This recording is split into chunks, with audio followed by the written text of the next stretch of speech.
Live everywhere. Daily Kos Radio on netrootsradio.com presents David Waldman. Kagro in the Morning Show.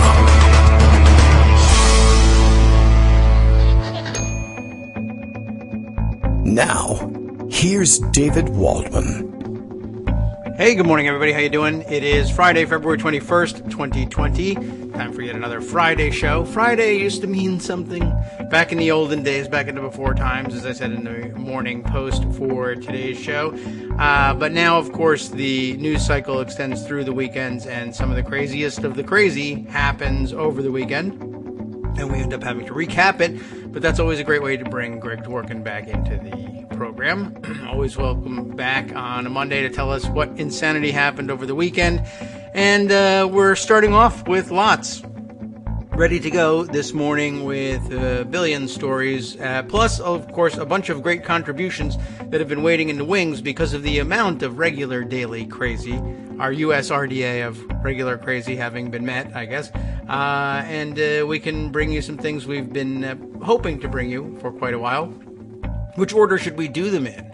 I guess we ought to get to the top of the top news. I guess that is the story that broke yesterday that Richard Grenell would be moving in as Director of National Intelligence. We have some further reporting that Kash Patel, whose name has come up a couple of times in the context of the Russia probe, the Ukraine probe, his connection with Devin Nunes, his, generally speaking, widely known lack of qualification for any of the jobs he's been in, et cetera, et cetera. I guess he now teams up with Grenell over at DNI and becomes a senior advisor to him. So it's important to note, for the record, given what we've been talking about in the last couple of days, that the new Director of National Intelligence and his new senior advisor are both folks who made their bones, so to speak, in selling the story that there was no Russian interference in the 2016 election,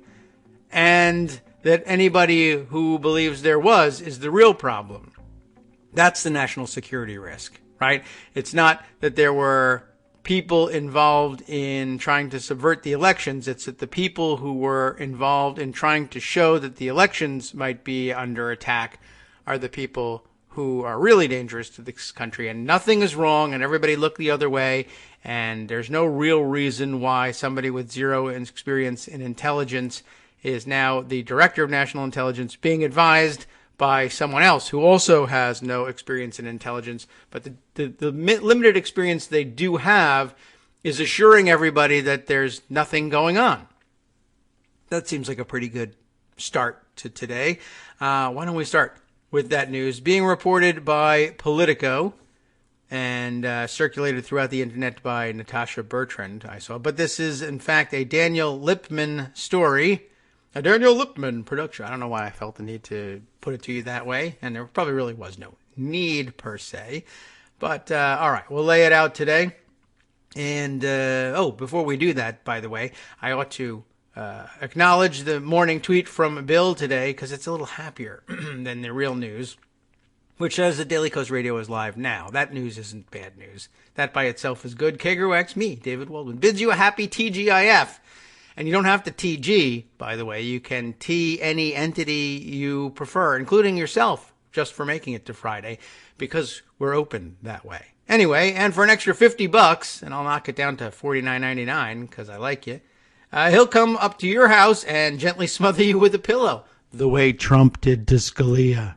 I'm just not saying. That wasn't me. I didn't accuse him of anything. Anyway, yes, back to Politico, because that's verified reporting, maybe. And exclusive from Politico. It hasn't been verified by anybody except Politico. So really unverified, I suppose. Except, I guess, inside they have some sort of verification. But you know how this stuff goes. Here's the story. NSC aide who worked to discredit Russia probe moves to senior ODNI post. I always find that funny. ODNI. Odin is what we should call it, except we should reverse the last two letters. Kash Patel, a former acolyte, is that the way we say that word? Of Representative Devin Nunes, who basically sucks at everything and is a traitor. Anyway, he is now a top advisor in the Office of National Intelligence. Oh, well, too bad. That's clearly a womp womp moment for all of us. Kash Patel, a former top National Security Council official who also played a key role as a Hill staffer in helping Republicans discredit the Russia probe, is now in charge of checking out whether or not there's any Russia probes, or rather, probing all the people who probed Russia. Probing the probers. Well, anyway, he's now a senior advisor to new acting acting Director of National Intelligence, Richard Grenell, according to 4 people familiar with the matter. So one person said it and 3 others verified it. There you have it. There's your verification. It's not clear what exact role Patel is playing in the Office of Director of National Intelligence, or ever played for that matter, anywhere, which oversees the intelligence community. He started at ODNI Thursday, according to an administration official. Patel, who did not immediately respond to a request for comment, joined the National Security Council's International Organizations and Alliances Directorate last February and was promoted to senior counterterrorism role at the NSC in mid-summer, though he also had no experience there. He had previously worked as Representative Devin Nunes's top staffer on the House Intelligence Committee and was the lead author of a report questioning the conduct of FBI and DOJ officials investigating Russia's election interference. Republicans later used the report to bolster arguments that the probe was a plot to take down President Trump. Well, weebles wobble, but they don't fall down. You sure that was a big mistake, everybody. Grenell, who has not served in any U.S. intelligence agency and will also continue as U.S. ambassador to Germany, which will totally make the Germans comfortable, will not require Senate confirmation to serve as acting director, nor will Patel in his new role. On Thursday, Grenell won early support from 2 key members of Republican leadership. Can you believe it? But it's unclear if most Republicans, particularly on the Senate Intelligence Committee, are comfortable with the president's choice. Intel Chair Richard Burr, yes, relation to traitor Aaron Burr, has remained conspicuously silent on the president's choice of Grenell as acting director. Burr's counterpart, Mark Warner of Virginia, blasted the selection and said it was an effort to sidestep the Senate's constitutional authority to advise and consent on such critical national security positions. The selection of Patel is likely to raise hackles, so if you've got hackles, hold on to them and sell later in the day as they're on their way up. Further, among Democrats, who often tangled with the former Nunes staffer when he worked on Capitol Hill. ODNI's principal executive, Andrew Hallman, who has been performing the duties of the principal deputy director, will be performed today by Andrew Hallman, because he's the acting guy, I guess. Andrew Hallman, performing the duties of the principal deputy director of national intelligence, well, he's leaving. As soon as today, because Pecker, get out of here, right? According to 3 people familiar with the matter. It's not clear whether Hallman, who is weighing his next steps, will go back to the CIA. Spokespeople for the NSC and ODNI didn't immediately respond to requests for comment because they're so busy. Oh, look. At the end it says Natasha Bertrand contributed reporting, but not enough to get her name up at the top. Well, anyway, she's the one who brought it to my attention, and we give her credit for that. Let's see. I think maybe it would be wise to acknowledge that Jake Tapper is circulating something of a counter-narrative to what's going on today. We read yesterday, well, I don't know. Did we read yesterday? Now, probably after the show is when it came to our attention. So more details about the nature of the dismissal of previous acting Director of National Intelligence, Admiral McGuire, and his replacement with Grenell. But I don't know if we got this take on things before we were off the air. Let's see. Here's what it will... No, I bet we didn't. We need to round this up. New York Times and Washington Post both reporting on this stuff. Let's go to the Times and their coverage of it, which was interesting, and I saw being widely critiqued for one particular reason. This is the piece, once again, the team of Adam Goldman, Julian Barnes, Maggie Haberman, Nicholas Fandos, all Well, not really a team, but they all play for the same team, so they got used. They frequently mix it up together. Lawmakers are warned that Russia is meddling to re-elect Trump. Well, duh. But anyway, this is the important part. Classified briefing to House members is said to have angered the president. Arr, me president, you fired. Who complained that Democrats would weaponize the disclosure. Now, that's the subheader, and I think that's what got everybody irritated on Twitter yesterday, is that what's essentially happening here is the intelligence community once again coming to the conclusion that Russians are interfering in our election. And I believe part of the conclusion is that they're not waiting for the general election. They're also interfering, the evidence tells us, in the primary contests as well. And I think we probably all had some sense that that was the case. Well, they briefed the president on it because that's what intelligence community people kind of do. But I guess they also I don't know for sure what the chronology was, but they also briefed Congress because that's required by law. And Trump got mad that they told Congress.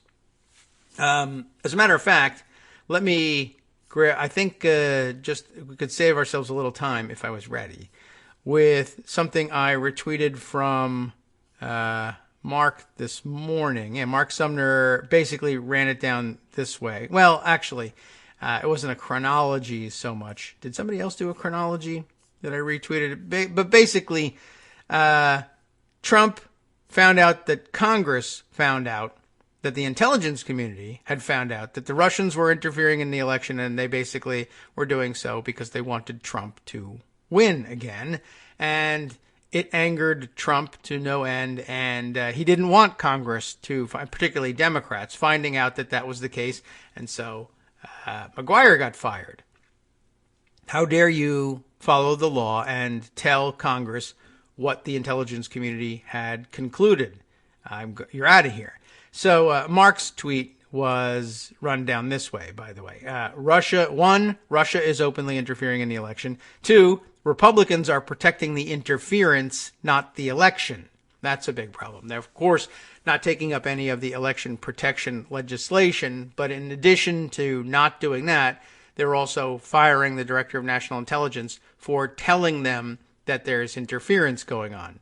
So, again, 1, Russia openly interfering in the election. 2, Republicans protecting the interference rather than the election.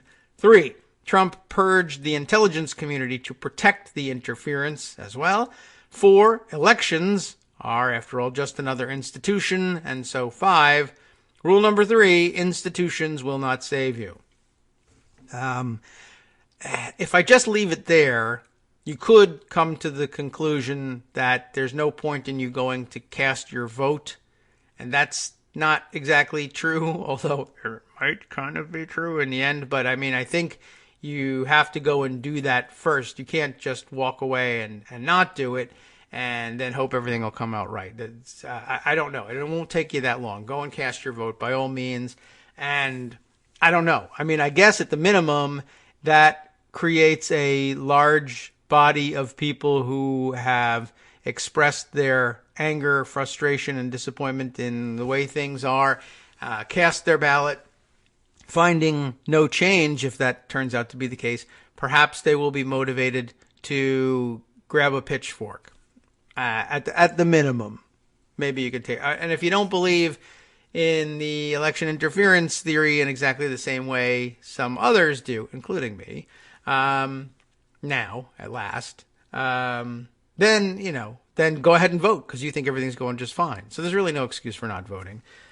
Even if you think that there will be people working to undermine the results or the reporting of the results or the determination that voters make before becoming the results, I don't know, at some level. Anyway, so let's see. It's been a day. Back to the New York Times reporting. Let's see. Can we run through this rather quickly? Intelligence officials warned House lawmakers last week that Russia was interfering in the 2020 campaign to try to get President Trump reelected. 5 people familiar with the matter said. A disclosure to Congress that angered Mr. Trump, who complained that Democrats would use it against him. The day after the February 13th briefing to lawmakers, and what a day to celebrate Valentine's Day, right? Just leading into Valentine's Day. The president berated Joseph McGuire. McGuire, you Yeah, I don't know how he did it exactly. The outgoing director, not personally outgoing, but, being fired, director of national intelligence for allowing it to take place. How dare you allow this briefing to take place? People familiar with the exchange said Mr. Trump was particularly irritated that Representative Adam Schiff, Democrat of California and the leader of the impeachment proceedings, was at the briefing, which, he's the chairman of the House Intelligence Committee. This is really interesting in the sense that of it being reported this way and being kind of backwards from the way it ought to be.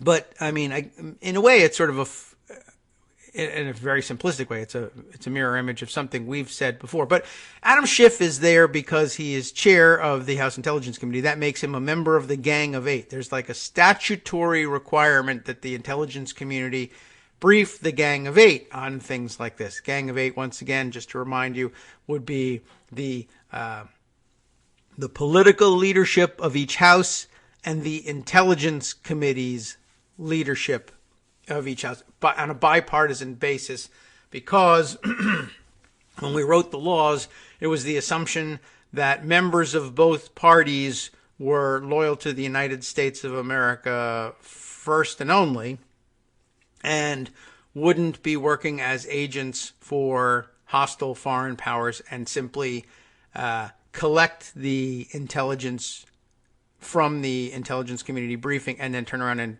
give it to, let's say, for the sake of argument, the Russians, and that's no longer true. So that's problematic. It's a problem with our statutes. However, like I said, we've made the complaint before. It's difficult to know what to do when you're statutorily required to have your intelligence community turn over some amount of, at least the distillation of its intelligence to, like I said, we'll go through the Gang of Eight. The leadership of the Senate, that would be Mitch McConnell for the Republicans, Chuck Schumer for the Democrats.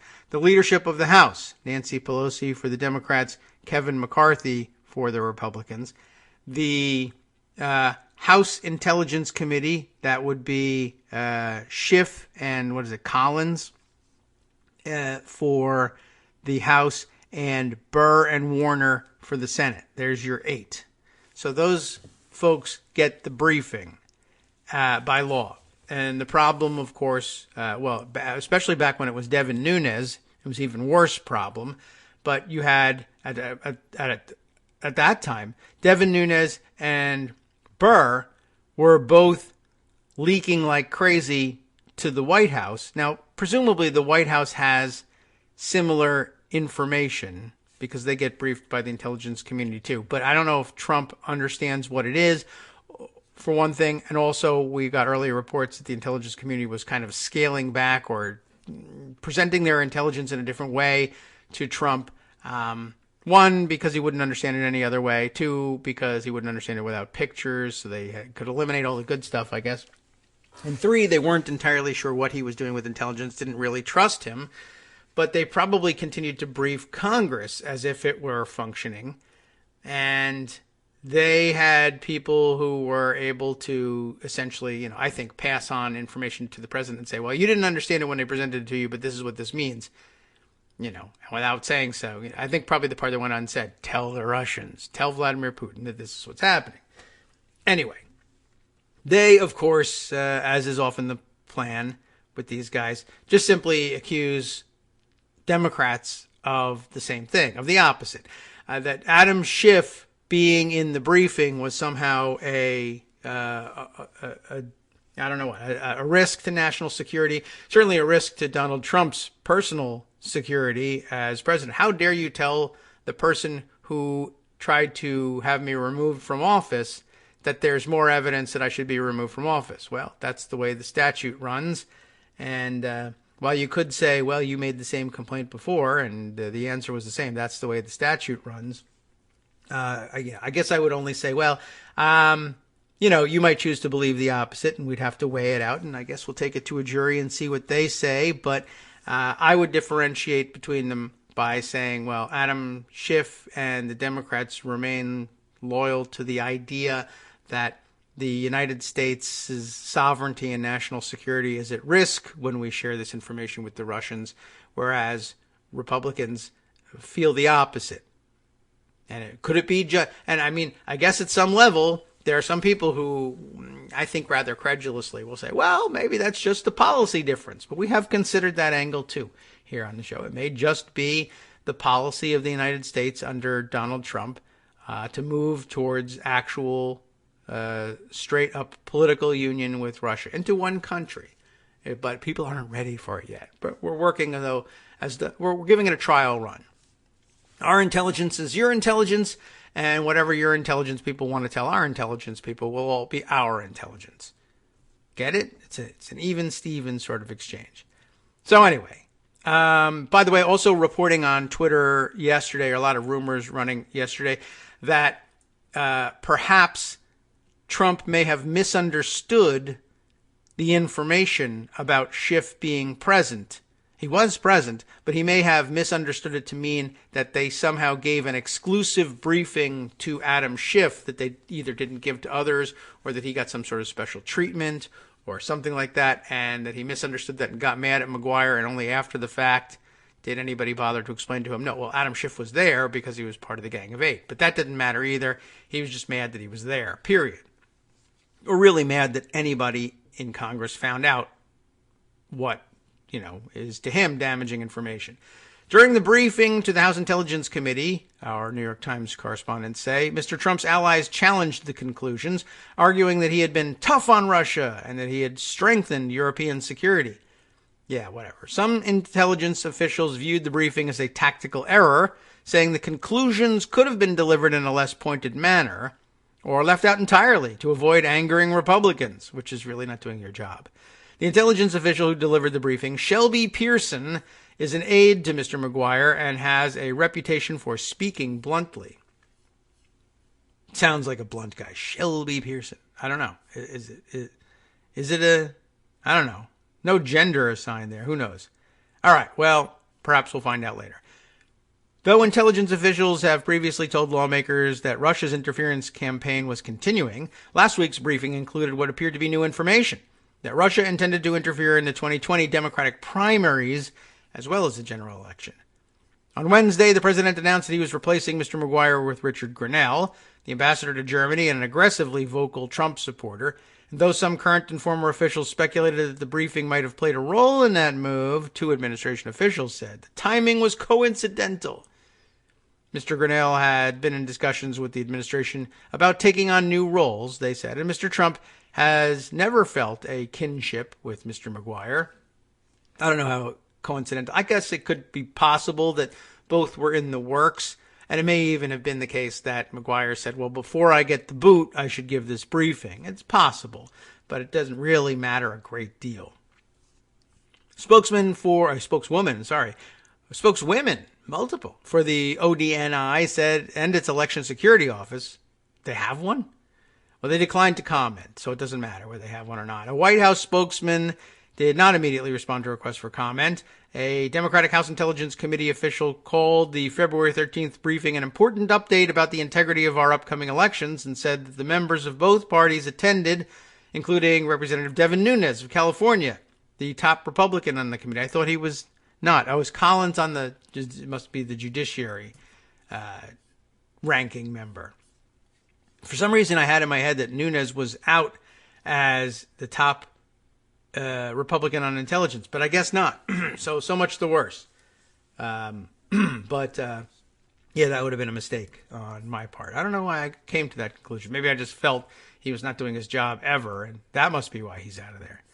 All right, so he was there too. In a tweet on Thursday evening, Mr. Schiff said that it appeared that Mr. Trump was, quote, again jeopardizing our efforts to stop foreign meddling with his objections to the briefing. He is. Trump has long accused the intelligence community's assessment of Russia's 2016 interference as the work of a, quote, deep state conspiracy intent on undermining the validity of his election. Intelligence officials feel burned by their experience after the last election, when their work became a subject of intense political debate and is now a focus of a Justice Department investigation. Part of the president's anger stemmed from the administration's reluctance to provide delicate information to Mr. Schiff. He has been a leading critic of Mr. Trump, as you know, since 2016, doggedly investigating Russian election interference and later leading the impeachment inquiry into the president's dealing with Ukraine.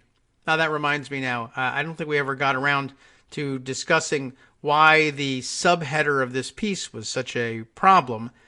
But as I recall, once again, I guess I should just let me call it up so I can remind you of what that subheader was. Remember, the headline was "Lawmakers are warned that Russia is meddling to re-elect Trump." The subheader, being a classified briefing to House members, is said to have angered the president, who complained that Democrats would weaponize the disclosure. That's probably an accurate report of what the president thought.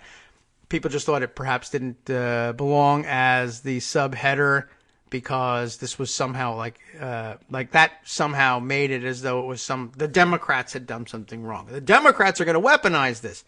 Well, it's a weapon. I mean, intelligence is a weapon, and we've been handed it, and it doesn't have to be weaponized. It came to us as a weapon. But again, it's sort of like, oh, well, just a both sides sort of a thing to toss in there. I don't know. This paragraph sort of reminded me of it. Mr. Trump complained that Democrats would, of course, weaponize the intelligence about Russia's support for him, according to a person familiar with the briefing, and he was angry that he was not told right away about the briefing, the person said. But again, that briefing is going to take place. That's law, and you're a moron for not understanding how government works. You're 3 years into your term running for re-election. At some point, you're going to have to be responsible for remembering some of this stuff. But no one's going to tell him that. I mean, I will, but no one on his staff will. Trump has fixated on Schiff, of course, since the impeachment saga began, pummeling him publicly with insults and unfounded accusations of corruption. In October, Trump refused to invite lawmakers from the Congressional Intelligence Committees to a White House briefing on Syria because he didn't want Schiff there, according to 3 people briefed on the matter. So, to hell with laws, to hell with protocols, etc. I don't like that guy. And that's enough for him. We'll be right back. Hi, everybody. It's me, David. Let's change things up from the old fundraising pitch for just a minute and talk instead about how you can be a part of our show. If you've got a smartphone or any other electronic recording device, why not sit down and record a segment for us? Read us an important article and give us your take. Read one of your own original essays, or even just give us your commentary on something you'd like to share that's important to you.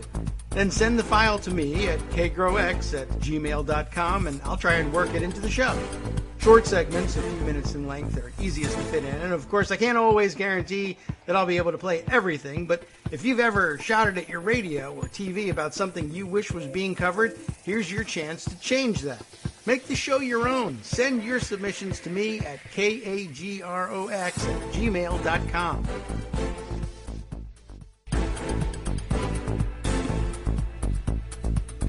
Welcome back now to the Kagro in the Morning Show here on Netroots Radio. Just picking up a few extra pieces to add to the puzzle here.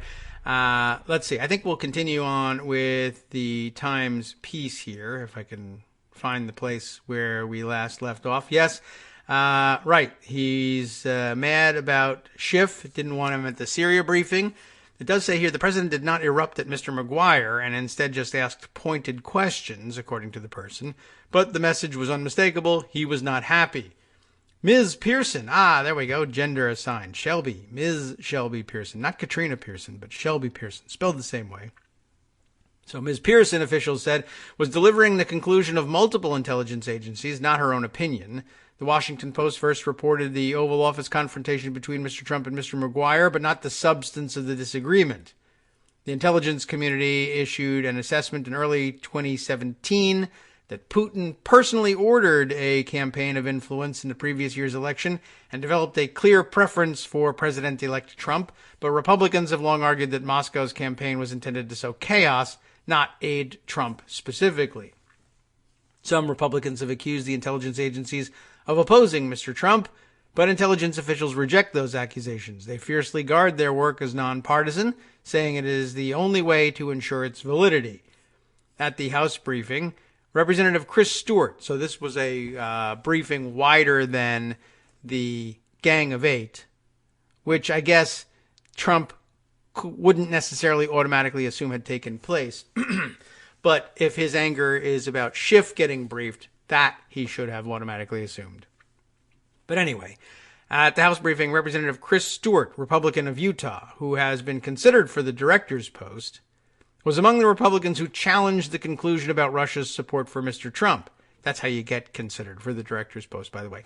The intelligence community comes in and tells you it's our conclusion among multiple agencies that this is happening.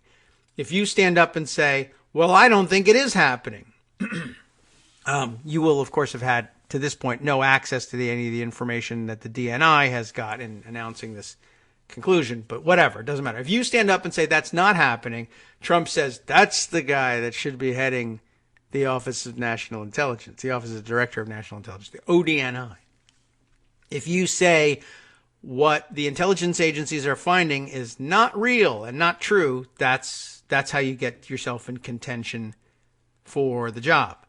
Mr. Stewart insisted that the president had aggressively confronted Moscow, providing anti-tank weapons to Ukraine, which he really actually hasn't, for its war against Russia-backed separatists and strengthening the NATO alliance with new resources, according to two people briefed on the meeting, which is amazing because, of course, well, for a number of reasons. First of all, Stewart is standing there saying the very reason we just impeached the president because he delayed the dispatching of those anti-tank weapons in exchange for what he hoped was going to become dirt against Joe Biden. That shows how tough he is on Russia. He's so tough on Russia that he refused to give them the anti-tank weapons that we here in Congress reluctantly said we wanted to give them. And a reminder again, they keep saying, oh, well, Obama never gave them anti-tank weapons.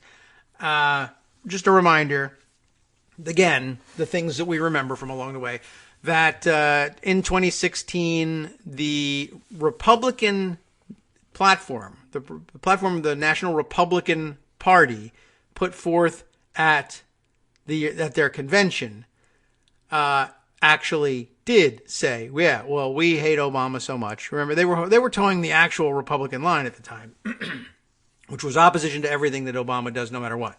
So Obama hadn't given them anti-tank weapons, so it was going to be in the Republican platform.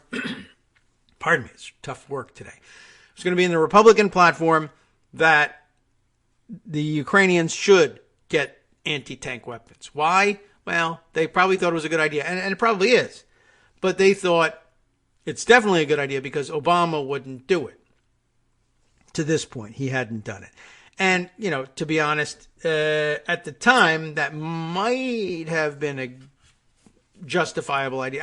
I could, at the time, I'm sure I would have told you, and even now, in hindsight, I guess I could tell. I understand the caution, and that's very Obama-like. And it is a dangerous thing. Before things broke out into the open about what our relationship really was with Russians at this point, it probably would have been considered a dangerous provocation to send lethal aid to the Ukrainians.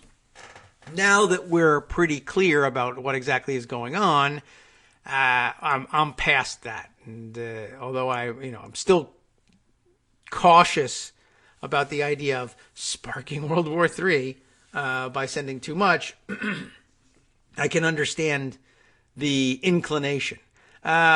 Independent of that, once Congress makes the determination that aid should go, then there's really not that much you can do to stand in the way except by breaking the law, and that's kind of the way Trump handled it, and that's problematic. All right. Anyway, but just a reminder that the Republicans came to the conclusion that because Obama wouldn't send anti-tank weapons, we will send anti-tank weapons, except that when that was included in the Republican Party platform, the one and only thing that Trump's people at the convention had anything to say about in terms of the Republican platform, because Trump's not interested in what the Republican platform is. I'm sure he doesn't even know that there is such a thing, or what it does, or what it's supposed to mean. Unfortunately, he's, in a backhanded way, he's right. It means nothing. So he's right to ignore it in a stupid and accidental way. But The one and only thing they decided to change was to go in there and interfere in the part about saying that it should be National Republican Party to provide lethal aid to the Ukrainians to fight the Russians with. Somehow, that aggressive part of the platform, the only part of the platform that actually exhibited any pushback on Russia, got taken out at the direction of Trump's people. Now, remember also that Paul Manafort, who's in prison right now because of all of his dealings with pro-Russian Ukrainians, he was hired originally not as campaign manager. He was hired as convention manager.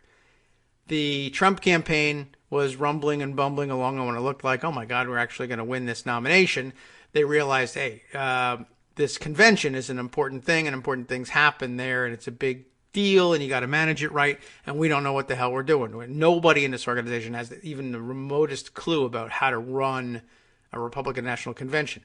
But Paul Manafort, who happens to be a tenant in, not a tenant, but a condo owner in Trump Tower, and a close friend of Roger Stone, and yada, yada, he does. So why don't we, quote unquote, hire him? To which Trump said, to hell with that, I'm not paying that a-hole. And somebody else said, well, he'll work for free. Sure, let's do it. Of course, he was only working for free because he was being paid by Dmitry Firtash, the pro-Russian Ukrainian oligarch, etc. You all remember all that story, etc., etc. Anyway, odd thing that they still insist, even after the impeachment, even after the story that Trump removed the aggressive language from the platform, they still insist Trump's the one who's been aggressive against, who's been tough on Russia because he sent those missiles. And that doesn't even get to the part, but as I recall, there was actually some extensive reporting that we really didn't linger on for long enough about, in addition to blocking the money for the missiles for the longest time, it turns out that what missiles have made it to Ukraine are stuck in a warehouse somewhere, and the Ukrainians haven't, for whatever reason, and I think it's because of American insistence that they not, haven't deployed them to the front lines at any point. So, it's a lie on that level too. Mr. Stewart declined to discuss the briefing, but said that Moscow had no reason to support Mr. Trump. He pointed to the president's work to confront Iran, a Russian ally, and encourage European energy independence from Moscow. That's... I don't even know what to tell you about that. I don't know that he's really doing either of those things. To the extent that we're encouraging European energy independence from Moscow, it's to leverage American sales of liquid natural gas, which is a good thing in, I guess in an economic sense, business, purely business. Environmentally, maybe not such a great idea, but it's not an anti-Moscow stance so much as it is I need to do a favor for people in the LNG industry here in the United States so that they'll give me more money. I challenge anyone to give me a real-world argument where Putin would rather have President Trump and not Bernie Sanders, Mr. Stewart said in an interview, referring to the nominal Democratic Party primary race frontrunner. It's pretty easy. Putin would rather have Trump and not Bernie Sanders because Trump is easier to understand, manipulate, and buy than Bernie Sanders. And I guess the implication is supposed to be Bernie Sanders, he's a socialist, therefore communism, therefore Russia, therefore something. Russia, of course, not being communist anymore, but whatever. Under Mr. Putin, Russian intelligence has long sought to stir turmoil among around the world. Among democracies around the world, probably. The United States and key allies on Thursday accused Russian military intelligence, the group responsible for much of the 2016 election interference in the United States, of a cyber attack on neighboring Georgia that took out websites and television broadcasts. The Russians have been preparing and experimenting for the 2020 election, undeterred by American efforts to thwart them, but aware that they needed a new playbook of as yet undetectable methods, the United States officials said. And probably they would do just fine with the old detectable ones, too. They're still working. They have made a more creative use of Facebook and other social media. Rather than impersonating Americans as they did last time, Russian operatives are working to get Americans to repeat disinformation, like Donald Trump Jr., the officials said. That strategy gets around social media companies' rules that prohibit inauthentic speech. And the Russians are working from servers in the United States rather than abroad, knowing that American intelligence agencies are prohibited from operating inside the country. The FBI and the Department of Homeland Security are allowed to do so with aid from the intelligence agencies. But of course, Trump is dumping everybody from those departments who would dare use that ability. Russian hackers have also infiltrated Iran's cyber warfare unit, perhaps with the intent of launching attacks that would look like they were coming from Tehran, the NSA has warned. Ooh, that's interesting. Some officials believe that foreign powers, possibly including Russia, could use ransomware attacks like those that have debilitated some local governments to damage or interfere with voting systems or registration databases. Still, much of the Russian aim is similar to its 2016 interference, officials said. Search for issues that stir controversy in the U.S. and use various methods to stoke division. One of Moscow's main goals is to undermine confidence in the American election system, intelligence officials have told lawmakers. So we may have done their job for them at the top of the show. That's why I say go vote regardless. But, yeah, not much of a counter there from me. Anyway, they are seeking to sow doubts over close elections and recounts. American officials have said they want to maintain confidence in the country's voting systems, so confronting those Russian efforts is difficult. Both Republicans and Democrats asked the intelligence agencies to hand over the underlying material that prompted their conclusion that Russia, again, is favoring Mr. Trump's election. Although the intelligence conclusion that Russia is trying to interfere in the 2020 Democratic primaries is new, in the 2019 report of the special counsel, Robert Mueller said there is reference to Russian desires to help Mr. Sanders in his presidential primary campaign against Hillary Clinton in 2016. The report quoted internal documents from the Internet Research Agency, the Troll Factory, remember them, sponsored by Russian intelligence, in an order to its operatives, use any opportunity to criticize Hillary and the rest, except for Sanders and Trump. We support them. How soon the House committee might get that information is not clear. I guess that probably is what Chris Stewart is trying to stand on. Although I still think that there's probably considerable difference in the way they would approach a Sanders and the way they would approach a Trump. And one, I think, is clearly more dangerous than the other. How soon the House committee might get that information is not clear. Since the impeachment inquiry, tensions have risen between the ODNI and the committee. As officials navigate the disputes, the intelligence agencies have slowed the amount of material they provide to the House, officials said. The agencies are required by law to regularly brief Congress on threats. While Republicans have long been critical of the Obama administration for not doing enough to track and deter Russian interference in 2016, which they prevented, of course, current and former intelligence officials said the party is at risk of making a similar mistake now. Mr. Trump has been reluctant to even hear about election interference, and Republicans dislike discussing it publicly. The aftermath of last week's briefing prompted some intelligence officials to voice concerns that the White House will dismantle a key election security effort by Dan Coats, the former DNI. The establishment of an election interference czar. That was the key election security effort. Got it? Just to read that again. They're concerned that he'll dismantle Dan Coates' work to establish an election interference czar.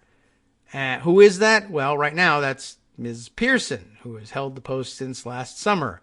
So I guess she'll be out too. And some current and former intelligence officials expressed fears that Mr. Grinnell may have been put in place explicitly to slow the pace of information on election interference to Congress. I think his mission is twofold. It's probably that and speed up the flow of information directly from our intelligence agencies right back to our patrons in Russia.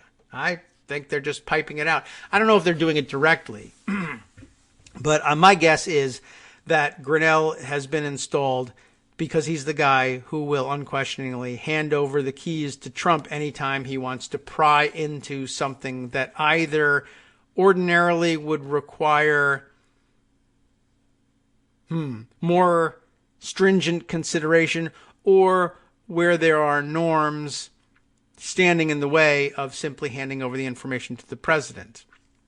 My guess is that Trump thinks and intends to leverage the presidency to, to essentially order the DNI to pry into the information that they normally shield from the president, except under certain circumstances and with strict protocols and concerns, in order to avoid politicizing the information to the extent possible. But I imagine, for instance, and here I'm speaking specifically of down to the level of sources and methods sort of information, where previous presidents would say, where did this information come from? And they say, well, a confidential source, highly placed, blah, blah, blah. We're essentially vouching for him. Well, I want to know who that source is. Well, in some cases they'll say, I think we can probably reveal that, or enough information to reassure the president that the information is trustworthy without actually giving the name and location of the person. Because in most cases, that would not really be necessary for the president to come to the conclusion that the information is trustworthy, even if he wants to drill down on the information and really get to the nitty-gritty of it. Whereas, a president could order that. A normal president would say, for instance, all right, I know some intelligence operatives, maybe a George H.W. Bush type person would be able to do that. And if you tell me that it was Smith, then I totally trust it. But if you tell me it was Jones, that guy, I discount sometimes what he has to say, but I want to know for that reason.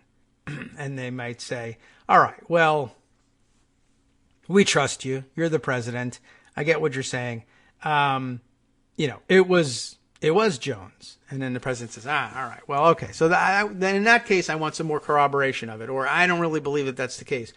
Whatever. And the intelligence services at that point, if they really felt that Jones had it right, they might look for some corroborating evidence and bring it back and say, I know you don't really like Jones, but now if Trump in this case, if it was Trump, or if George H.W. Bush at the time had said, well, I really, really don't trust Jones. So I still don't even trust the corroborating information. Here's what I want. Where is Jones right now? And what is the code on the alarm on his apartment? Well, now, wait a second, Mr. President. What do you need that for? Doesn't matter. I'm ordering you to give it to me. People would say, holy crap, what the hell? What has he got in mind here? Now, if Trump were to order that information, ordinarily a director of national intelligence or CIA director or somebody would say, would say the same thing. What would you need that for? What difference does that make? How would that help you assess the value of his information? Just shut up and give it to me. I would begin to worry, what is he doing with that information? What exactly is the route he takes to work, and what kind of car does he drive? How does that help you understand the information? Trust me, I am very advanced in my intelligence. Just give me the information. In fact, write it down for me, because Vlad can't read my handwriting. Oops, you understand what I'm getting at. I'm a little worried about that.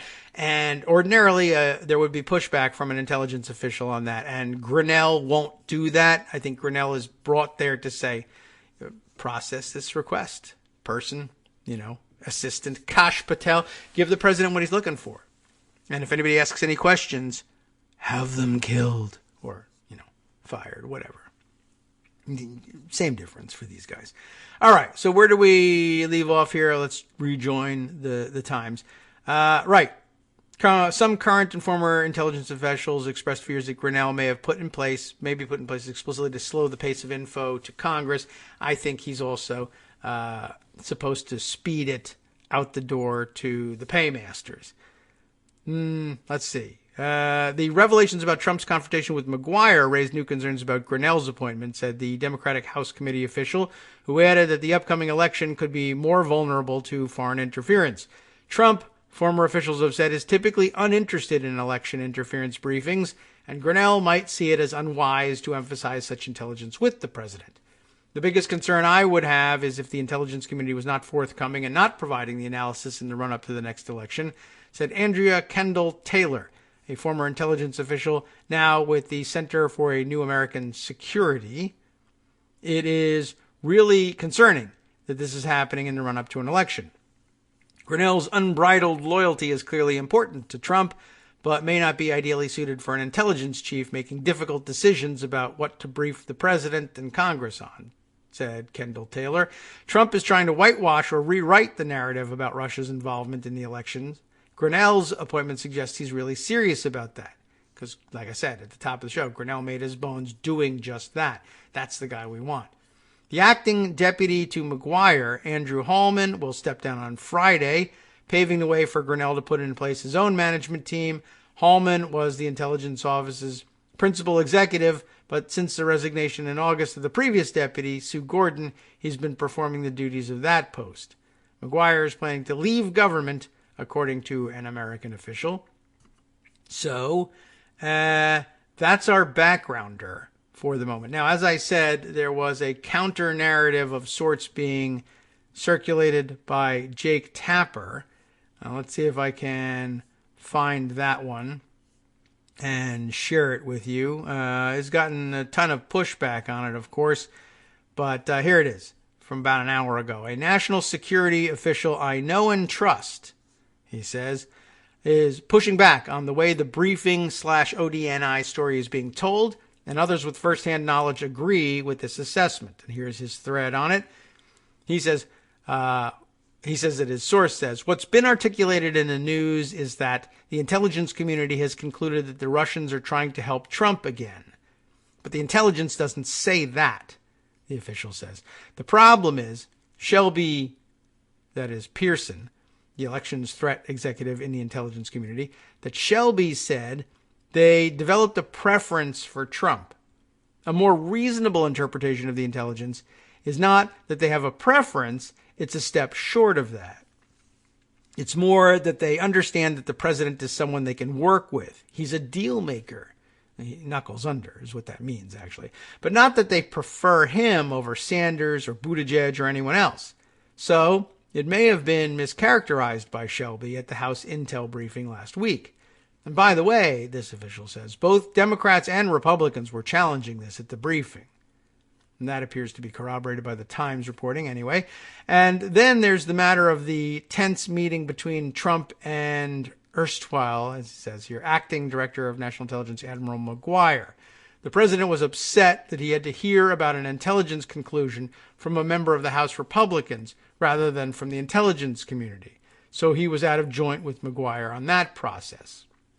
Except it was if that was actually the case, it was very likely, from what I'm reading in the other reporting, that McGuire may have been either avoided it or been instructed to avoid it when briefing the president because he's typically uninterested and doesn't like hearing about it. None of this disputes, Tapper points out, to no avail. Everyone attacks him anyway, but why not? Attacking Jake Tapper is fun and interesting. None of that disputes that Trump desires to replace those who have intel expertise with partisan loyalists, or dismisses the larger issues and concerns about Russia and how the president seeks help from abroad, just that there seems to be more to this particular story. Also, none of this disputes that the Russians and others are attempting to interfere in the U.S. election again. So, I don't think that can easily be true and still not change the story very much for me, but it's worth including as color from the fringes at the very least. All right. There's more. And let's see. Did we read through the whole Kash Patel thing? I think we finally did. We did do that first, right? Okay. Good. I think that puts us in pretty good position to wind up this story before the end of the hour and then give over parts of our second hour to other things which are extraordinarily important to include. Let's see. But let's see. Was there anything in the Washington Post reporting on this that requires inclusion in our roundup? I don't think so. I think that probably covers it. Let's see. I'll also add this story, or I guess we'll make just a sentence or two about it before we take off for the next break. We've been ignoring the story about Dana Rohrabacher back in the news, but apparently he is, and an interesting exchange over Russian interference. Rohrabacher confirms he offered Trump pardon to Assange for proof Russia didn't hack the DNC email. The White House has been denying this, of course. That people have also been speculating that in a flurry of pardons that Trump has been handing out to some of the worst people in the world, that he might also throw one to Julian Assange in exchange for Assange's claim publicly that Russia didn't hack the DNC's email. So they deny it. But Rohrabacher, now out of office, says, no, it really did happen. This is according to Michael Isikoff's reporting for Yahoo News. We only have a few seconds here before we start worrying about the music, but let's read a little bit. Former California Republican Congressman Dana Rohrabacher confirmed in a new interview that during a 3-hour meeting at the Ecuadorian embassy in August of 2017, he told Julian Assange he would get President Trump to give him a pardon if he turned over information proving the Russians had not been the source of internal Democratic National Committee emails published by WikiLeaks. Still fighting that battle. In a phone interview with Yahoo News, Rohrabacher said his goal during the meeting was to find proof for a widely debunked conspiracy theory that WikiLeaks' real source for the DNC emails was not Russian intelligence agents, as U.S. officials have since concluded, but Seth Rich, the former DNC staffer, sure, why not, who was murdered on the streets of Washington in July of 2016 in what police believe was a botched robbery. But trying to revive that conspiracy theory, I guess by way of defending the president from the otherwise widely accepted conclusion that he was in fact accepting Russian help, especially in the case of those DNC emails. So anyway, I guess it's a little bit of one of those how to read a Trump comment sorts of situations. He says, no way was that ever offered, and Rohrabacher now says he was. By the way, Rohrabacher, of course, the other person about whom Kevin McCarthy blurted out he thought Putin paid him.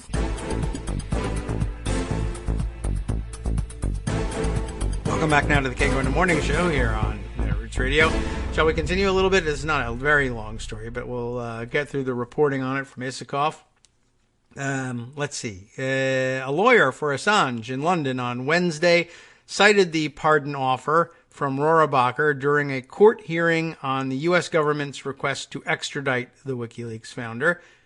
White House Press Secretary Stephanie Grisham immediately denounced the claim about a pardon discussion with Assange as a, quote, complete fabrication, adding that the president barely knows Dana Rohrabacher, of course, he's a coffee boy, and has, quote, never spoken to him on this subject or almost any subject, unquote.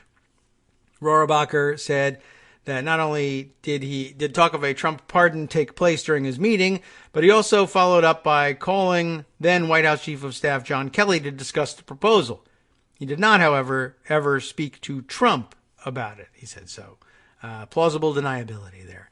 I spoke to Julian Assange and told him if he would provide evidence about who gave WikiLeaks the email, I would petition the president to give him a pardon, Rohrabacher said. He knew I could get to the president.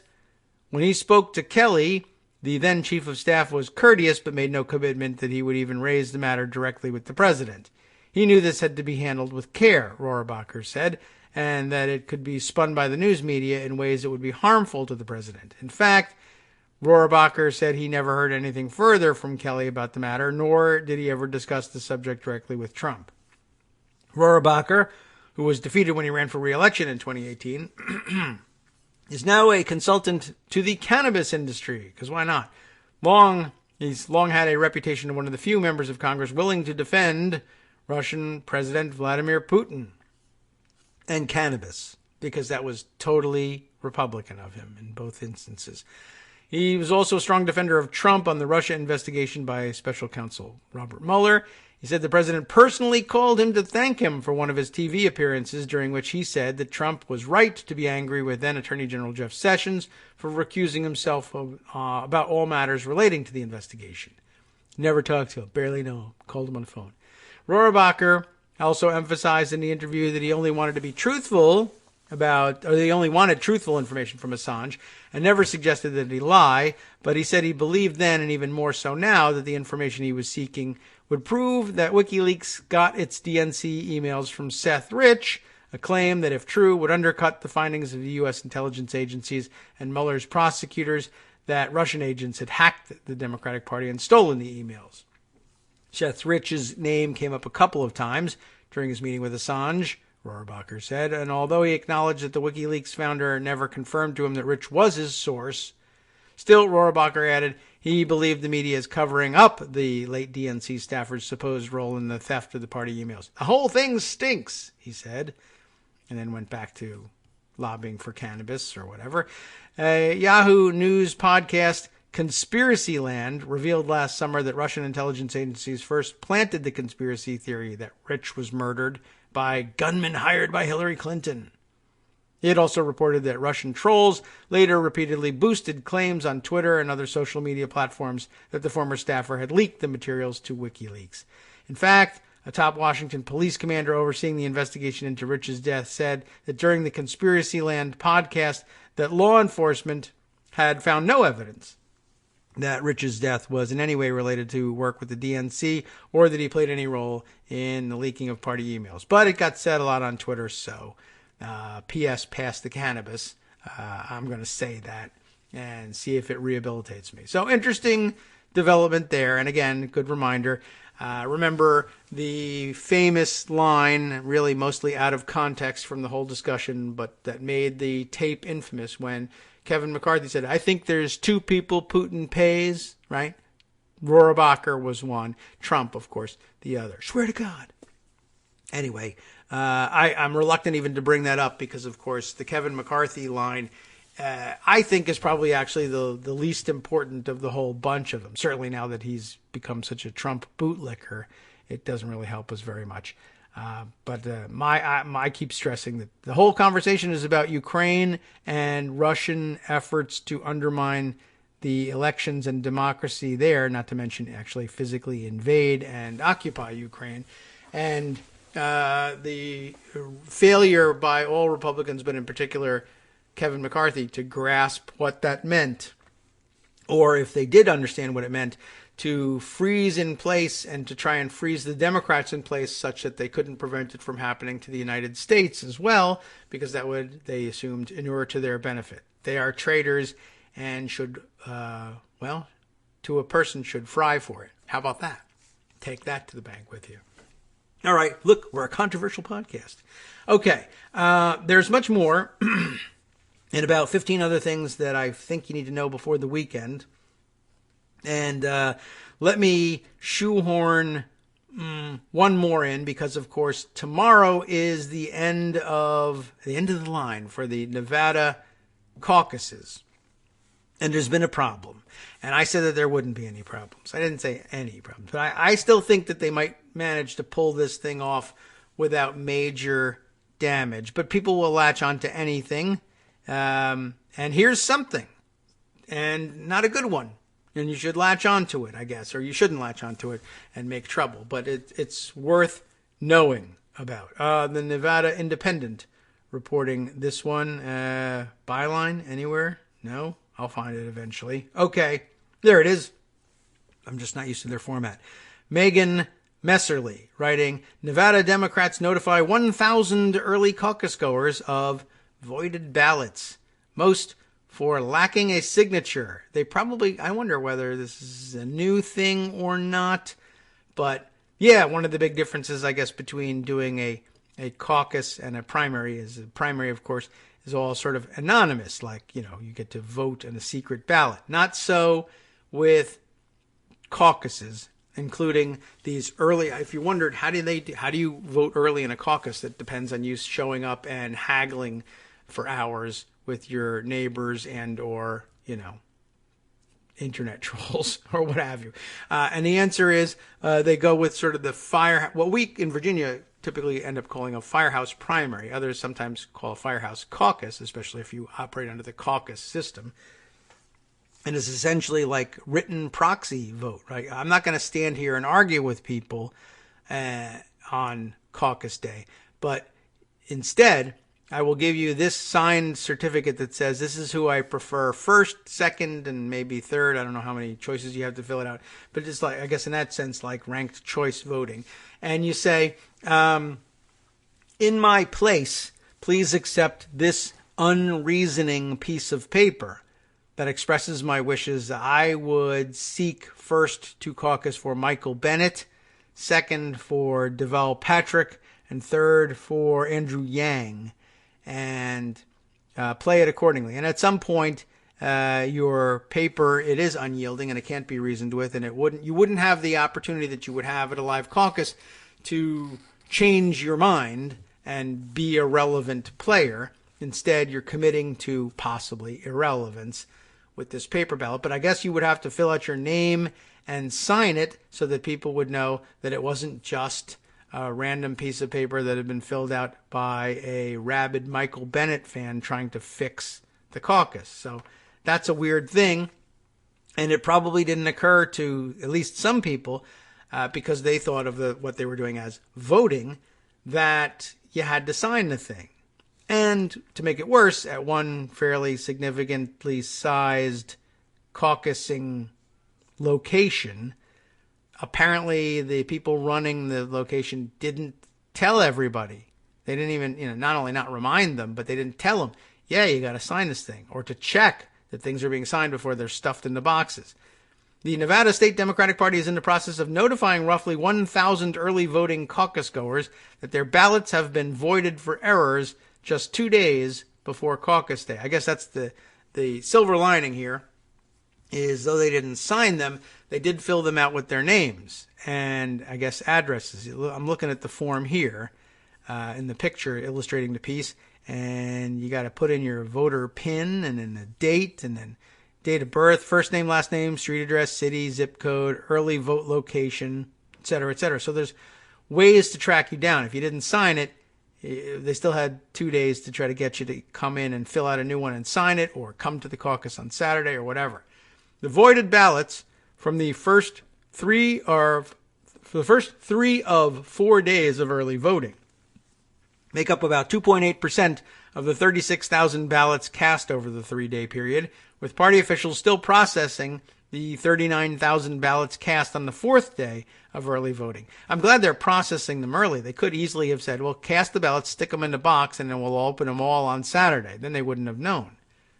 According to a party official, the overwhelming majority of ballots were voided from the first 3 days for lacking a signature, with only about 60 ballots rejected for voters failing to make 3 presidential preference choices on their ballot. So that instruction they followed. Voters were required to select multiple choices on their early vote ballots because that data will be transmitted to their home precinct to be counted just as if they had been there in person on caucus day. The extra choices allow early voters to participate in the realignment phase of the caucus and switch their support to another candidate in the event that their first choice candidate doesn't receive enough support to qualify for delegates out of the caucus. The total of early voided ballots for the first 2 days, 940, was first reported by CNN. But the 3-choice rule had been the subject of much concern and confusion among early caucus goers and volunteers who either did not know about the rule or received conflicting information about it. In a memo to campaigns the night before early voting, party officials clarified that voters must make 3 presidential preference choices in order to have their ballots counted, but noted that ballots where the same candidate was marked 3 times in a row would not be voided. Interesting.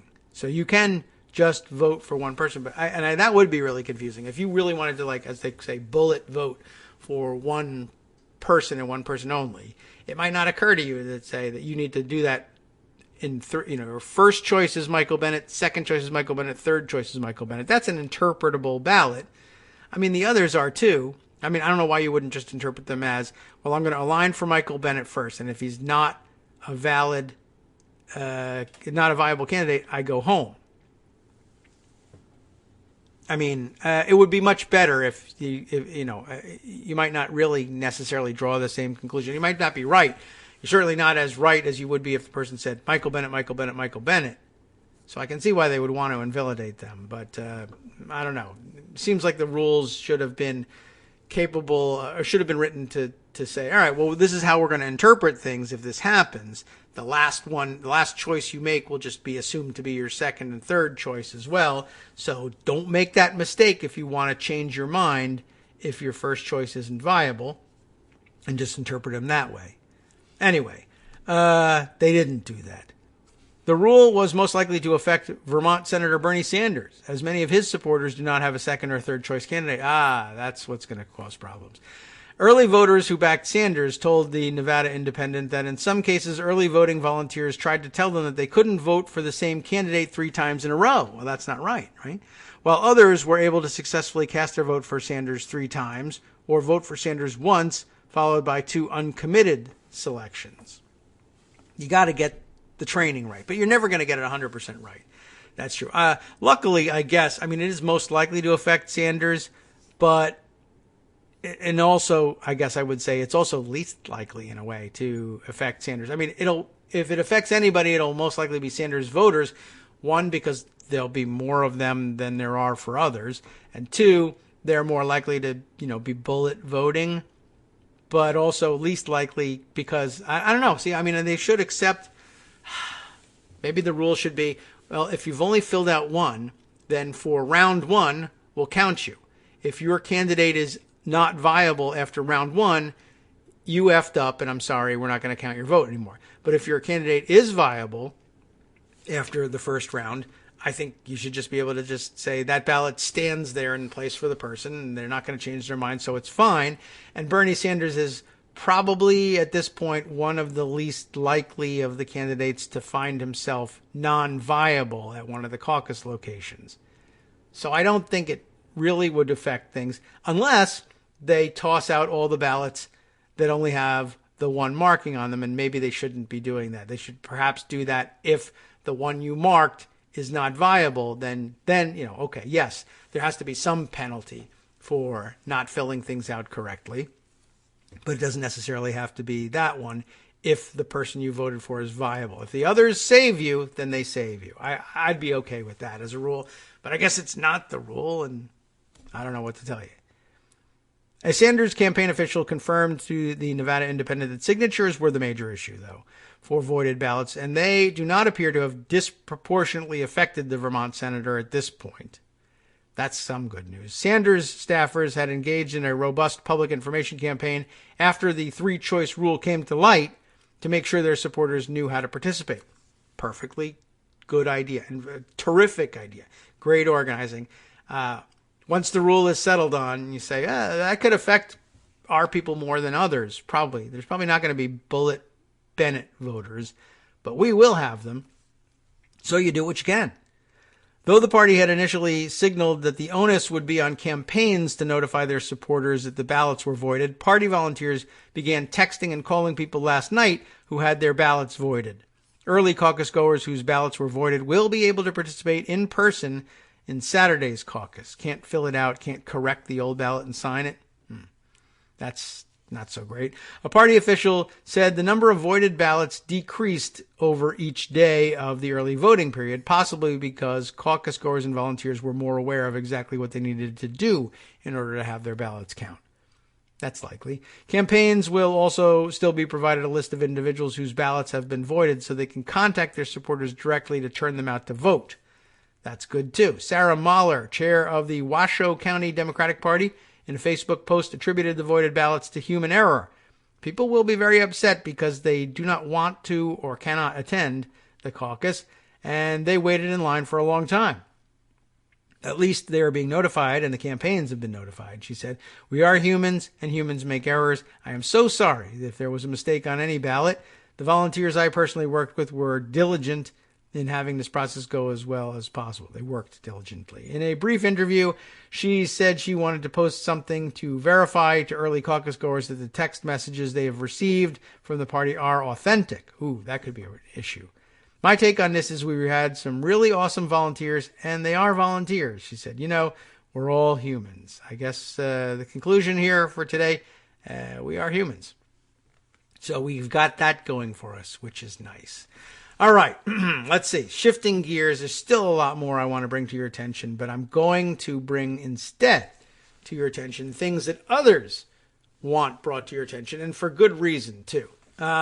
Let's begin with, you know what? Here's where we'll begin, because I know timing is always an issue. We've got time to roll another of Eric Postman's Senate Snippet series, and it will also help us segue into some other information brought to our attention by listeners, because it focuses this time on North Carolina.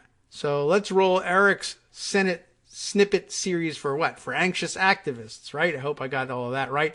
And then we'll move on to other issues swirling around North Carolina, an important swing state.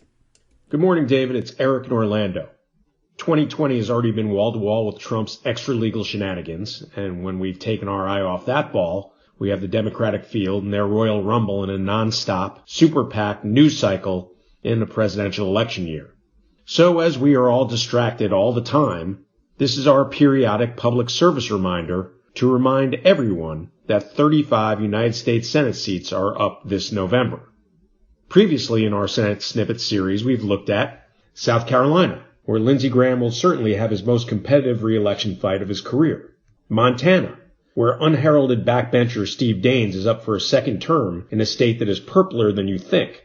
Maine, where Susan Collins continues to try to make moderate word salad, but winds up coughing up any bipartisan cred she ever had. She should be deeply concerned about her re-election chances. And Kentucky, where Mitch McConnell runs for a seventh term. This is no doubt a long shot, but if one can imagine Trump being reelected, or Republicans coming close to taking back the House, then the range of possibilities must include throwing out all GOP tent poles and finally sending McConnell to retirement. We also looked at a tough hold for the Democrats in Michigan, where incumbent Gary Peters will have a hotshot Republican insurgent John James. But James will have to employ savvy veteran political instincts in a swing state as he tries to negotiate when to tie himself to Trump and when to distance himself. That calculation has already been made by the Republican senator from another swing state, and the choice has been full fealty. Which brings us to episode 6 of the Senate Snippet series for anxious activists, North Carolina. In early January of 2020, with impeachment talk kicking into high gear and the targeted assassination of a major Iranian figurehead on everyone's mind, the junior senator from North Carolina tweeted something very important for an audience of one. Tom Tillis posted a happy birthday message to Eric Trump, and he asked others to sign the card. Of all the things Tillis did during his first term in the U.S. Senate, nothing, not his A+ rating from the NRA, not his exhortation that the U.S. leave the Paris Climate Accord, not his vote for the emergency declaration to build a wall on the southern border, likely ingratiated himself as much to Trump as wishing sweet Eric a happy birthday on Twitter. The message was not only surely received loud and clear by the president, but he was able to assemble a friends list of Republican lawmakers and a list of possible donors to help fund the RNC machine. It should be noted that Tillis is not a lifetime political operator. He defeated Kay Hagan by less than 2 points in what appears to be an up-for-grabs state, and he tried to play moderate in some areas, waffling on immigration, executive power, and LGBT rights. But ultimately there is no more moderation. Tillis' seat by all accounts is a toss-up in this coming cycle, and he's decided to ride or die with Trump. The state, despite the gross gerrymandering of their congressional districts, is a state that's been known to go either way. North Carolina's got a liberal streak, paging John Edwards, and Obama took the state in 2008 before losing it in 2012. North Carolina elected Roy Cooper as its Democratic governor in 2016, the same year Trump defeated Hillary Clinton by 3 points. The Research Triangle encompasses the Raleigh-Durham area and is the home for dozens of major businesses and think tanks, as well as nationally regarded universities like Duke and the University of North Carolina at Chapel Hill. North Carolina, like many other swing states, faces the dichotomy of urban versus rural, religious versus secular, educated versus not. We all know which side funnels each political party in that tension. So it's about activation and crossover appeal. Which brings us to Tillis' likely opponent, 47-year-old Cal Cunningham, someone who checks a lot of those boxes. Cunningham is the former student body president at the University of North Carolina. He's an Army vet from Iraq and Afghanistan, a former senator, and church deacon.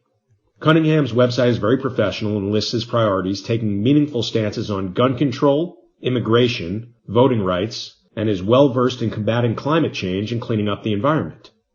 Now he's been a private businessman for a while, so no one knows how he's accumulated his war chest to wallpaper the airways and crisscross the state the way he has to reach 10 million plus North Carolinians. But his policy stances certainly seem progressive, and they're coming from a more traditional white male package.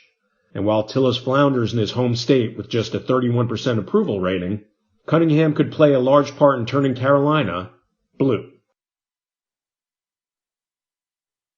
Okay. Whoops, I got caught by surprise there almost by the end of the segment there. Thanks very much to Eric for that one. As always, and a great task and sometimes thankless one, reminding us that not all of our attention can actually be spent on the craziness happening at the presidential level, though it's natural to want to do that. So I mentioned to you that there was more about North Carolina, and of course we would have seen news recently, one more recently than the other, news about the Republican operative, now deceased, who was so crucial in their gerrymandering program out there and left behind all sorts of idiotic notes for himself about how racist he really was, and whose daughter turned those notes over to the legal system and to journalists. That, of course, weighs heavily on our mind, and I guess probably had something to do with the more recent news, and good news at that, out of North Carolina, which we heard about not all that long ago.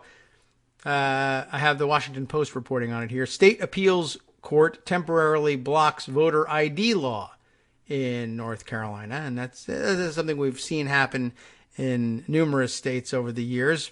And I guess no surprise that it would eventually happen in North Carolina as well. Elise Viebeck, Viebeck, hope I got that pronunciation close to right, reporting that one for the Post. A second court has temporarily blocked North Carolina's new voter ID law on the argument that it discriminates against African Americans, which it was supposed to, I suppose, given who designed it, or the types of Republicans who had a hand in designing it and who they relied upon for their information. The ruling reduces the likelihood that the rule will be in effect in a key swing state during November's elections, and that is good news. A 3-judge panel of the North Carolina Court of Appeals ruled Tuesday that intent to discriminate was a primary motivating factor behind the voter ID law, which passed the Republican legislature in late 2018. Triggered by a ballot measure, the law requires voters to produce an acceptable form of photo ID before casting a ballot, but excludes types of identification disproportionately held by African Americans. Such a choice speaks more of an intent to target African American voters rather than a desire to comply with the newly created amendment in a fair and balanced manner, the panel wrote in its opinion. Defendants have yet to show the law would have been enacted in its current form irrespective of any underlying discriminatory intent. Wow, that's actually goes even further than I would have thought. That you might not even have been able to get this law passed no matter how it set the rules, unless you told people that it was basically discriminatory in its intent, and that's what helped it across the finish line.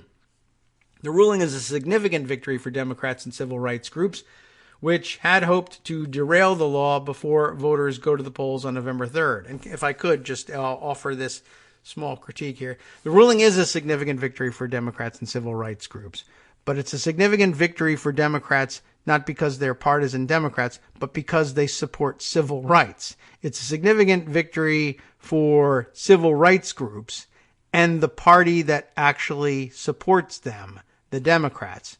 That's what makes it both a significant victory for those Democrats and a significant loss for the Republicans who oppose civil rights and civil rights groups. And we should be clear about that. Not a partisan victory, but a victory for Democrats by accident, by virtue of their being the ones that support civil rights and voting rights more widely, you see. I think that's an important distinction.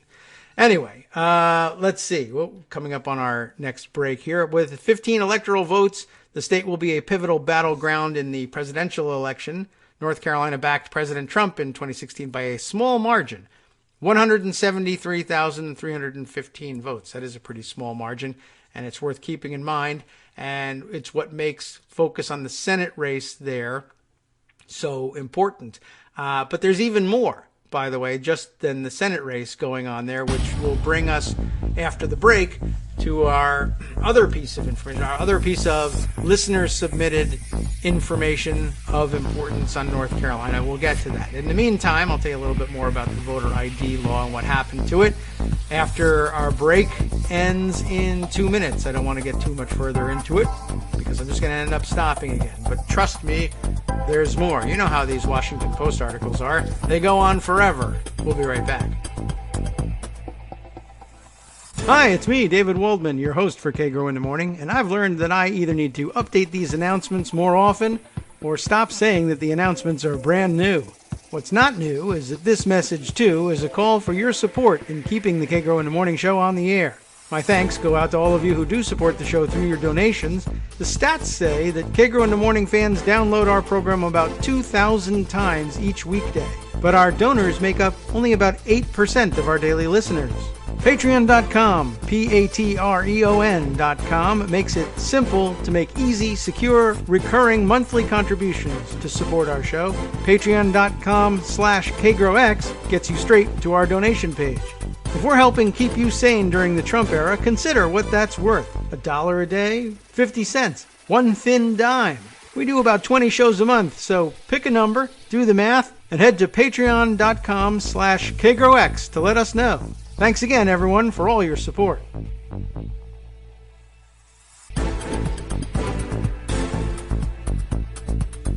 Welcome back now to the Kagro in the Morning show here on Edwards Radio. Boy, oh boy, there's a lot to cover here. Okay, back to North Carolina. Where did we leave off in our reading of this?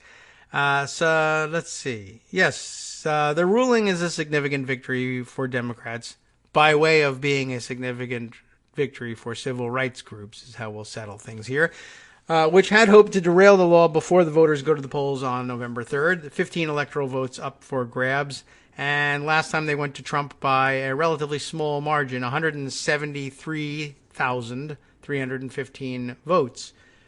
The voter ID law was already under a temporary injunction because of a federal court ruling in a separate lawsuit, which found that some of its provisions violated the Constitution's guarantee of equal protection under the law. That injunction was set to last at least through next month's primaries, when North Carolinians vote as part of Super Tuesday on March 3rd, right along with us, and Mainers, right? Kareem Creighton, executive director of the Southern Coalition for Social Justice, noted that even if the federal injunction were lifted, it would, quote, not disturb the state decision that we received today, since the state-level injunction, he said, is all but certain to last through November. In a phone interview, Creighton described Tuesday as a good day for voting rights advocates. Under the state constitution, this law is not consistent with existing principles against racial discrimination, said Creighton, whose group represented plaintiffs in the suit. When you're picking and choosing the winners and losers and the people who will and won't have access to the ballot box, you're not supporting the democratic system. Proponents of SB 824, I guess the ID law's original number as a bill, point to several provisions they say counterbalance its limitations on voter access. Voters can obtain free photo IDs from their county boards of election, and if they lack an acceptable form of ID at a polling place, they can cast provisional ballots after completing a form and signing an affidavit. But why? Why bother with that? Why not just let them vote if they have a good ID? It's all about defining out certain types of IDs. That's not really going to fly. And yeah, you can get a free one from the elections board. And how do you get that? What's the process? What do you have to do? How much time do you have to take off from work? How many racists might work there? I don't know. You get the idea. The state appeals court noted that those ballots, though, the provisional ballots, are subject to rejection if the county board believes the voter's affidavit and reasonable impediment are false. And that's, I guess, all it takes on review. You just say, I think they're all false. And sometimes there's no one there to fight with you. Or you get outvoted. Both the federal and state litigation are poised to continue through the year. The State House Speaker, Tim Moore, a Republican, responded to the decision with a vow to, quote, continue to fight on the people's behalf for a common sense voter ID law. Well, a common sense one would make more sense, wouldn't it? It would be less pointed, one might say. We will not be deterred by judicial attempts to suppress the people's voice in the democratic process. Oh, yes, you will. Moore said on Tuesday in a written statement. The three-judge panel predicted Tuesday that the state-level case will succeed on the merits at trial. That's why you would issue an injunction like that, by the way. Does everybody know that? Probably not. Maybe you have to go to law school or deal with preliminary injunctions and temporary restraining orders to know that. But essentially, judges don't often just hand those things out just because. They usually have a test that they have to apply. Is it reasonable to believe that the plaintiff would prevail at trial? And if so, why deprive the plaintiff of the benefit of their just cause simply because of scheduling determinations that say, well, we won't be able to get to full trial until later? Like, we could wish we could use those in reverse to force testimony from people sought by House investigatory panels, but apparently that's not available to us. Defending the injunction, as we said, the judges wrote that a failure to block the law in the meantime would negatively affect African Americans and would potentially discourage voting by heightening confusion about what is required to cast a ballot. Voter confusion has a strong potential to negatively impact voter turnout, they wrote, and they're right, and a good decision. So, what does it mean in terms of getting people to the polls in a swing state like North Carolina? Well, of course, less voter confusion and more participation by African Americans and a chance to lessen that 173,000 vote margin. I mean, it feels like a lot of votes. But across the millions who vote in North Carolina, I guess it really isn't. But it could be just enough if you discourage enough people by telling them they're going to be turned away or they're going to have to cast provisional ballots. Another way to increase their turnout, of course, do what Eric does, get them interested in having a hand in settling the Senate race, not just the presidential bonus. You get to get rid of your stupid senator as well. That's always good news. Well, what if there was even more that you could be doing as a voter in North Carolina? Well, as it turns out, there is. But who do we have fighting on our behalf to make it possible to encourage people to come out and fight on levels even closer to home, local, state, etc. elections in North Carolina? Well, as it happens, Blair Reeves, a Twitter pal and perhaps a Twitter pal of yours as well, who's out there working on just such a project in North Carolina, contacted me via Twitter to let me know about this project, and the kickoff post describing the project is right here on Daily Kos. So if you're looking, by the way, you want to check in with Blair, you can find Blair on Twitter at, Blair Reeves, just like it sounds like, BlairReeves, and no underscore or anything, just straight up Blair Reeves. Check in there, or check in at Daily Kos with the longleaf pine slate, just like it sounds as well. And if you're in North Carolina, well, you'll know exactly what we're talking about when we say longleaf pine and then add slate to it. But that's the community on Daily Kos. Break the Republican majority in North Carolina, introducing the longleaf pine slate. If you read through that article with us, and you did, because I just did it, so I know you were listening, you heard the somewhat ridiculous vow by the Speaker of the North Carolina House to refuse to knuckle under to judicial activists. Well, I guess they can still at least make that threat because they're holding on to a majority in the State House. The aim of the longleaf pine slate, of course, to break that, and it would be so much better for all concerned. And the chances of, doing better in North Carolina, generally speaking, going forward, of course, much improved by breaking the Republican majority there. And if you can reverse that Well, it's pretty likely prospect. An election that would reverse that would also likely reverse where its 15 electoral votes went in the presidential contest, assuming a fair contest, which the first half of our show told us we might not get. But you got to work hard to try and prove that it should have come out the other way. And one of the only ways you can do that is to come out and vote. But also, keep an eye on everything else. So what's going on with the longleaf pine slate? Well, over the last 3 years, we're told, and I guess it's Blair behind this, hidden behind the mysterious mask of the longleaf pine slate, but it's not a hidden thing.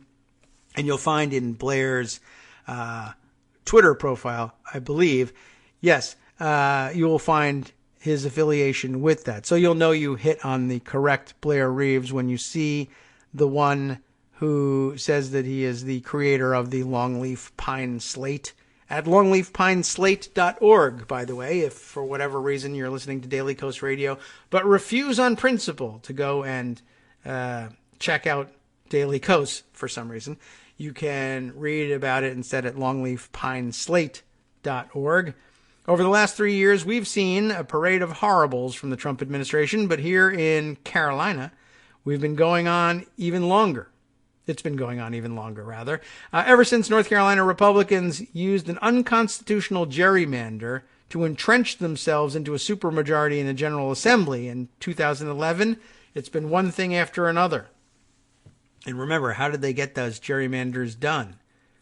Well, with the racist operative behind it all. And imagine that, embedding yourself as a supermajority as well. Something that really has to be broken. And you can do that with local elections. What has happened since then? Bans on same-sex marriage, HB2, the infamous bathroom bill, round after round of racist voter suppression attempts, even outright election fraud, dirty tricks, and corruption. There's simply no depth to which the North Carolina Republican Party will not sink to maintain its illegitimate grip on power. So, here's the good news. This year, in 2020, Democrats have their best shot in a decade to break the Republican majority and return North Carolina to sanity. What's changed? In 2018, with new district maps drawn under a federal court order, Democrats won legislative victories across the state and broke the GOP's rigged supermajority in the General Assembly. In 2020, we again have new court-ordered maps, still tilted toward Republicans, but a little better, and a strong crop of Democratic challengers, and a big presidential year cycle, which is going to bring a surge of turnout. We need to flip 6 House seats and 5 Senate seats to take a majority in either chamber, which brings me to why I'm posting the longleaf pine slate. The slate is a group of Democratic candidates challenging Republican-held seats in the North Carolina House and Senate. Our path to taking a majority is one or both chambers runs through these winnable competitive districts. If we can win these races, we can put the adults back in charge this November. Each candidate featured supports independent redistricting reform so that politicians, Republicans or Democrats, are removed from the process of drawing election maps to the extent possible. Currently, there are 5 women, 4 men, and 2 people of color featured. More candidates may be added later on when their campaign committees are more established. The slate launches publicly today, and that was a while back on January 6th, in fact, and will remain open throughout 2020. I'd appreciate any contributions or shares you can spare. So, and then it offers this thanks. So you're welcome, Blair. I hope that publicizing it here on the show will direct more people to your website, to the Post, and in particular North Carolinians, to focus on who's been chosen and who they can offer support to either with their votes or monetarily as things go forward. Let's see. I just take a peek at the longleafpineslate.org info and looking at their page here, they've got an Act Blue account that you can donate to, and I guess spread your contributions out among all of the candidates or select a few that you're interested in here. Let's see, 1, 2, 3, 4, 5, 6, 7, 8, 9, 10, 11 candidates currently listed here. Shall we run through the names? So I'll end up mangling them all, but just so you know, House District 63, Ricky Hurtado on the slate. Nicole Quick in House District 59. Brian Farkas in House District 9. Amy Steele in House District 82. Also on the list, House District 74, Dan Besse, I'm guessing Besse, maybe Besse, if you are German.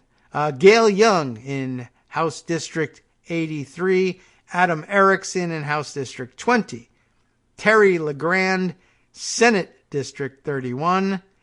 Donna Lake in Senate District 7. J.D. Wooten in Senate District 24, and Alan Wellens in Senate District 11.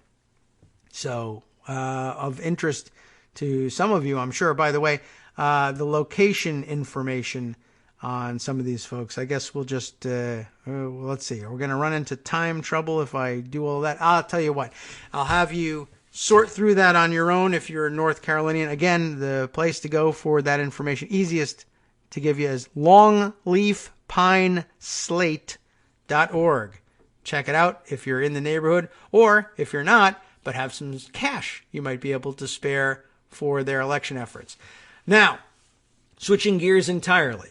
I'm going to have to rig things up to play this through an alternative player, but friend of ours via Twitter, Peace Arena, who has contributed in the past, switching gears, but interesting, actually not a entirely unrelated subject from what we've been considering today with intelligence matters in the offing, but the reading of a Slate piece by Sharon Bradford Franklin from back in late January.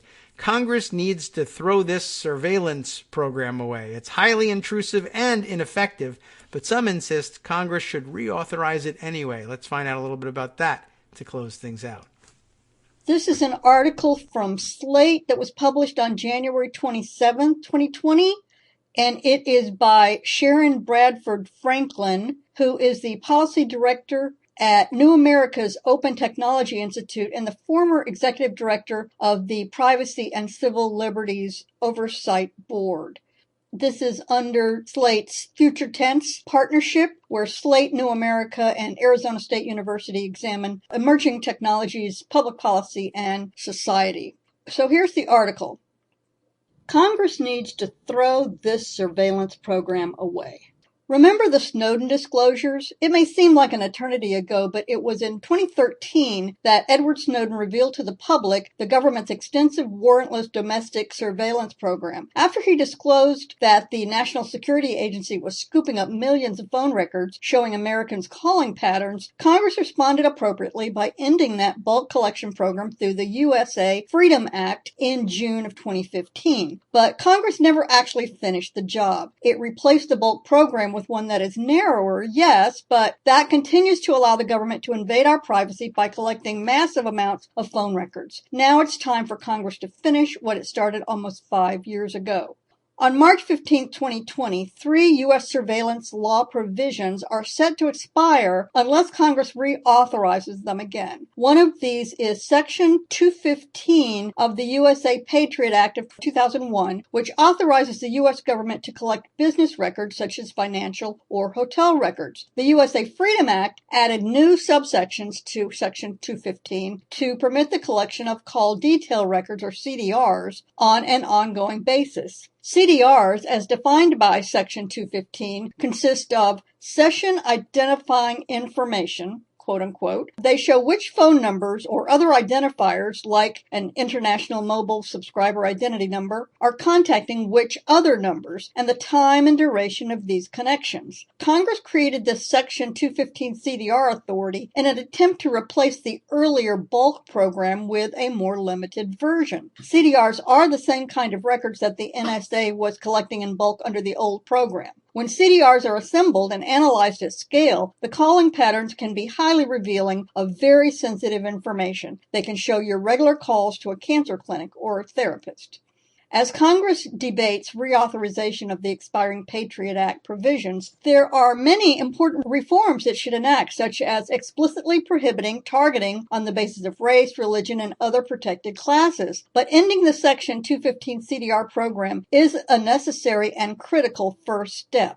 As I have explained in more detail elsewhere, and here she links to an article published last month at Just Security, the current Section 215 CDR program is significantly narrower than the earlier bulk program, but the replacement authority still allows the government to collect vast quantities of information on Americans. The most notable post-Snowden improvement is that the government can no longer collect all the CDRs generated by any communications provider in bulk. Rather, providers store the phone records, and the NSA can only acquire CDRs associated with particular targeted numbers. In addition, the government must now get approval from the Foreign Intelligence Surveillance Court for each target. However, the current program still has enabled the government to collect hundreds of millions of CDRs, and the program's intrusiveness is compounded by permitting the government to collect calling records out to 2 hops from the person who is actually suspected of being connected to terrorism. The first hop involves collecting all the CDRs on an ongoing basis for a particular terrorism suspect, and the second hop permits collecting records for every person who has been in contact with the terrorism suspect's number. These CDRs for the second hop show all of the calls to and from the first hop contacts, even though most of them will not have any actual connection to terrorist acts or planning. Thus, although allowing 2 hops is much narrower than the earlier pre-USA Freedom Act bulk program that permitted collection out to 3 hops, since each hop exponentially increases the number of records, that second hop still allows the NSA to acquire calling records for vast numbers of people who are not suspected of any wrongdoing. Perhaps more importantly, the Section 215 CDR program is not effective in producing valuable intelligence. Scholars who have examined the technical features of the Section 215 CDR program have concluded that not only has the program been ineffective since its inception in 2015, but it is unlikely to be effective in the future. In June 2018, the NSA announced that it had discovered technical irregularities in some of the CDRs it had acquired, and that the NSA had received records it was not entitled to collect. As a result, the NSA decided to purge all of the CDRs it had collected since the program began in late 2015. Several months later, the NSA suspended operation of the program altogether. As former Director of National Intelligence Dan Coats explained in an August 2019 letter to Congress, the intelligence community made the decision to suspend the program based on, quote, balancing the program's relative intelligence value, associated cost, and compliance and data integrity concerns caused by the unique complexities, unquote, of operating the program. The Privacy and Civil Liberties Oversight Board, which concluded in its 2014 report that the earlier bulk collection program had been ineffective, has also reviewed the current Section 215 CDR program and agreed with the intelligence community's assessment that it should be suspended. In short, this highly complex authority simply isn't worthwhile. Nevertheless, after internal debates that lasted for many months, the Trump administration decided to seek permanent reauthorization of the CDR program in 2019. In hearings before the House and Senate Judiciary Committees this past fall, U.S. government witnesses asserted in their joint written testimony to the House that the CDR program may be needed again in the future should circumstances change, unquote, and stated to the Senate that reauthorization would permit the government to retain this potentially valuable tool should it prove useful in the future, unquote. When Senate Judiciary Committee Chairman Lindsey Graham asked why Congress should reauthorize a program that the NSA itself had decided to suspend as ineffective, the agency representative responded that in 1 year from now, 2 years from now, 3 years from now, we could find ourselves in a situation where this particular tool in our toolbox, we would want to have the agility to use it should it be valuable moving forward, unquote. In other words, the government asserts that Congress should let the intelligence agencies maintain the invasive, ineffective program as another tool in the toolbox because you never know when you may want it. The key problem with the toolbox metaphor is that it leaves the impression that the Section 215 CDR program is something an intelligence analyst could simply grab and use in a hurry when it's needed, like a hammer or a screwdriver. But the metaphor doesn't hold. The Section 215 CDR program is a highly complex system that involves collecting electronic data, including the records of numerous Americans, from various communication service providers, analyzing this data and storing it securely. It is so complex that it took the NSA 2.5 years, from late 2015 until the spring of 2018, to discover that it had been collecting numerous CDRs contaminated by technical irregularities that were not readily apparent to analysts. And as noted, the unique complexities of operating the program were among the factors that Coates cited to explain the NSA's decision that the program was not worth restarting. The Section 215 CDR program is not something that could simply and safely be whipped out of the toolbox in response to an unknown future threat. It's an ineffective, cumbersome system that even some of the nation's brightest minds haven't been able to legally wield in nearly 5 years.